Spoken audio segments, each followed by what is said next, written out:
fanaanka weyn ee caanka ah ee Cabdijibaar Al-Khaliiji oo socdaal ku jooga waddanka Ingiriiska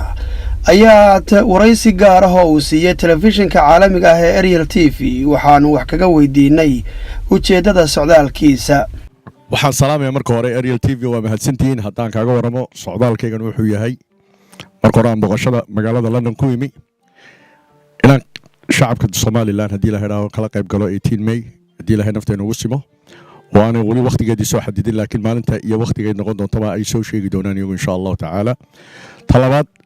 تكل يبغى ود اللي يموحون بعدين أنا قصوا كرديننا فواحد كتلا قال لي إن أنا أمضى يضع مالي شو جنبه حبين كان لدى بلدنا هدي له هيرادو إذا كانت ما هاد قراني دي العدنية فنانك أيها وحى وكعد صديق ما بتشاليد دا سومالي لهنا يكون دقن وضن كان إنجليز كإنه هبين كاسيسي حوق له وقصوا قيب قلان إن شاء الله كرجلنا إن هبين كاسونا أكسون شرف له وقصوا قيب قلان يجو habeenka qiimeedii qaayahada magaran ismaalka tixgelinaya heeso wanaagsan ka soo qayb gali doono oo insha Allah taala idinkana idacibin doona munaasabadan ku saabsan waxaan dileeyahay dhamaantiin waa salaamantiin dhamaantiin sida wadantiin ka soo qayb gal wanaagsan aragti wanaagsan kulanti wanaagsan sida iyo is arag wanaagsan Yaasiin Faarax Jees telefishinka Ariel